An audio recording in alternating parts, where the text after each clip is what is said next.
Hoy estoy acompañada por Mario Alonso, licenciado en arte, y la charla anterior había quedado algo pendiente. Bienvenido, Bien. ¿cómo estás? Hola, muy bien. Dejamos ahí como, Sí, nos ¿no? quedó mujeres renacentistas. Las mujeres en el Sí, Renacimiento. ya que habíamos mencionado a los cuatro magníficos del arte renacentista, estaría bueno poder equiparar, hacer algo equitativo y mencionar a mujeres que tuvieron tanta relevancia como ellos en la época, que han sido un poco perdidas a lo largo de la historia.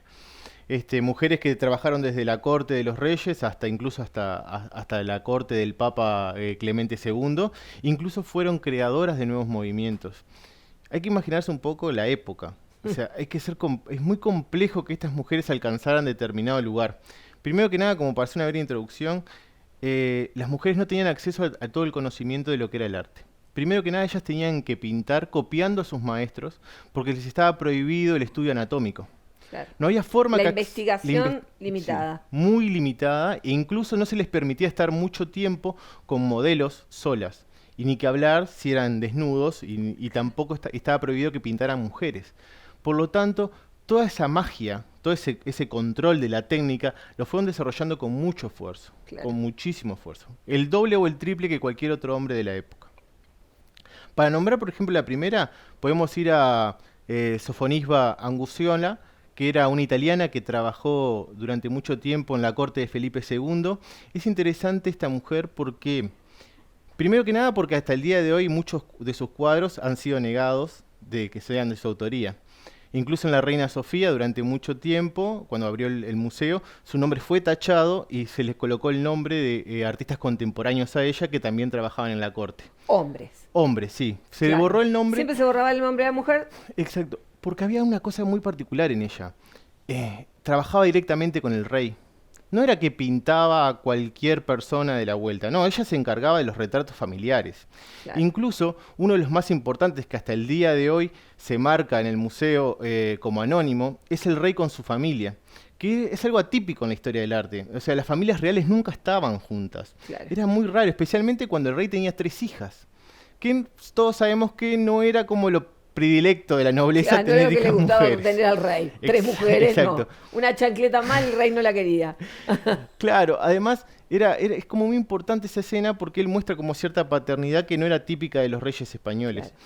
Ya Pero, dejarse retratar claro, representa un acto muy, muy simbólico. sí hay que reconocer que esta mujer era mucho mejor que sus compañeros. Claro, Si no, no estamos hablando que era un poquito mejor, sino que tenía que ser mucho mejor para que fuese elegida como mujer, primero para trabajar en la corte, claro. y después para hacer los retratos tanto de la esposa del rey, los hijos del rey, los príncipes y las princesas, y el retrato familiar, que es lo más importante. Sí, ganarse la confianza. Sí, eso es fundamental, y tener la habilidad de poder retratarlo en una velocidad única, Claro, y que el rey le gustara. totalmente.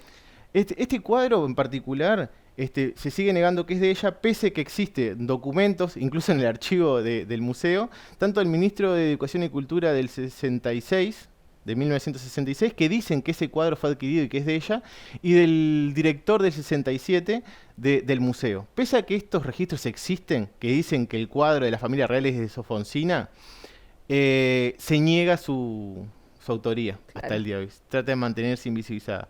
Pero es muy importante porque fue la primera mujer que trabajó en la corte y a su vez que empezó a hacerse autorretratos. No fue la primera.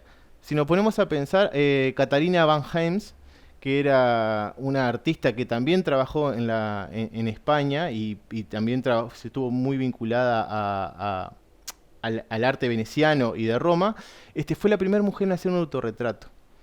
Ella por primera vez tomó en cuenta y modificó todo el arte femenino que existía en la época. Primero porque se autorretrató, después porque comenzó a retratar a las hermanas. Y por último, porque empezó a firmar. ¿Se acuerdan que hablamos de Rafael, que Sí, fue sí. algo innovador? Bueno, esta muchacha, con apenas 22, 23 años, comenzó a dejar su firma en todos los cuadros y de una forma muy visible. Cuando uno puede ver sus imágenes, está sobre la cabecera del cuadro o muy notorio en los laterales porque hacía fondos muy oscuros. Revolución total. Revolución total, aparte, fue una de las primeras en ser contratada por la iglesia. O La sea, la iglesia. iglesia la contrataba para pintar cuadros dentro de la iglesia. No solo pintarlos en su casa y llevarlos a la iglesia, sino que la contrataban específicamente para que pintara dentro de los lugares sagrados. Recordemos en la época el rol que tenía la mujer y lo despectivo que era el mundo con las mujeres, y a estas chicas, porque eran chicas, en realidad muy jovencitas, Sí, eran jovencitas. se les contrataba para poder trabajar incluso para la iglesia. Luego tenemos a Lavinia Fontana. Esta fue un poquito más. Lavinia tuvo la particularidad de que trabajó para el Papa Clemente II. Ya no solo trabajó para una iglesia, sino que su arte estaba tan vinculado a la parte religiosa y fue tan condecorado de excelencia en la época, que en la corte del Papa Clemente fue convocada para comenzar a pintar. No solo pintó cuadros, sino que también estuvo relacionada con murales dentro de algunas capillas y algunas iglesias, y incluso estuvo trabajando dentro del Vaticano durante un periodo de tiempo, lo cual era una especie de herejía. Claro, es increíble. Esta mujer tiene que haber sorteado muchísimas dificultades Impresionante. para poder llegar ahí. Más allá de que sus padres eran artistas o nobles o demás, en la época no había nadie, excepto Leonardo, como mencionamos anteriormente, Claro. que no perteneciera a una familia patricia. Pero igual, pese a eso, no había como coronitas. Claro, por más que tú, me imagino, los padres artistas, o sea que desde niña podría haber estado ahí corriendo entre los pasillos, pero igual, o sea, ya cuando son adolescentes, las mujeres son borradas. Exacto. Además, hay una cosa que es interesante de Lavinia, que ella mantenía el hogar. La artista, su esposo mantenía los quehaceres del hogar, criaba a los hijos, y ella se dedicaba al trabajo de pintura. Toda una visionaria. Toda una visionaria. Pero, por ejemplo, Fede Galicia, que es la cuarta magnífica que podríamos nombrar, que Sí. estas dos últimas ya son más del barroco porque son del Renacimiento tardío. Ya estamos entrando en el 1600. Fede Galicia tenía la particularidad de que ella fue una de las percusoras, no podemos decir que lo inventó, pero estamos casi ahí seguros por la datación de fechas de cuadros, de la técnica del bodegón. El bodegón, para los que no conocen, es cuando uno arma una composición con diferentes objetos como tazas, cazuelas, incluso en algún momento hay una corriente que usa cráneos, o algunos pueden conocerlo como naturaleza muerta, La excepto que naturaleza el muerta, bodegón no claro. tiene animales, o sea, Claro. son como objetos inanimados, como una práctica estética de composición donde la artista muestra su virtuosismo, tanto en el color como la forma. Y Fede fue una de las mujeres que comenzó con esta incursión, o sea, casi toda su obra se dedica a esto, pero no solo que fue como la inventora de un nuevo movimiento que marcaría todo lo que viene posterior, como el barroco o el romanticismo o otras corrientes artísticas, como el neoclásico también, que lo utilizaban muchísimo para representar simbólicamente muchas historias o incluso críticas o incluso algunos fundamentos filosóficos. El bodegón funcionaba como un instrumento simbólico. Claro. Según lo que eligiéramos. Claro, según lo que poner. eligiera, cómo Claro, lo pudieses acomodar, claro. te daba cierto mensaje.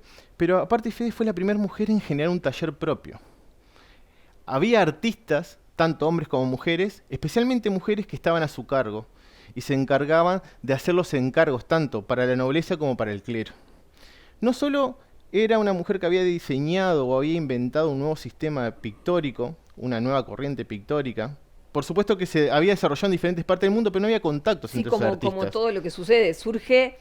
Claro, Surge. surge. Y surge Y ella en varios estaba en puntos. ese proceso. Claro. Y además de eso, tuvo el coraje para instalar un taller. Claro, O sea, ella se instaló un negocio que era muy masculino. claro. O sea, en realidad no existían maestros mujeres. Ella fue como la primer maestra del arte en los inicios del barroco porque tenía gente a su cargo. Tal vez el título no se le conceda nunca, pero cuando uno analiza y se fija más o menos en por qué es considerado un maestro del Renacimiento, del Barroco, es porque una persona que guía a otros pintores con determinado estilo, que los educa, que los lleva por un camino pictórico. Ella hacía exactamente lo mismo. Claro, o sea, era una maestra. Era una maestra de la pintura de finales del Renacimiento y inicios del Barroco. Firmaba como Fede. Sí, era su nombre en realidad. Ah, era no su es un nombre, diminutivo. no es un diminutivo No de es un algo. Porque diminutivo. me imaginé Fede, suena como que, bueno, puede ser Federica, Federico, Sí, claro, ¿no? Pero ellas incluso firmaban con todo su nombre y las fechas fueron como las primeras en establecer la fecha de cuándo a cuándo se hizo el cuadro. Mirá qué genial. Como una especie de catálogo, de una especie de registro histórico de su trabajo. Que eso nos ayuda mucho para conocer Sí, las transiciones, los momentos. y además quiénes fueron primeros. Claro. Porque las discusiones se terminan cuando algo Cuando está hay una datado. fecha, Claro.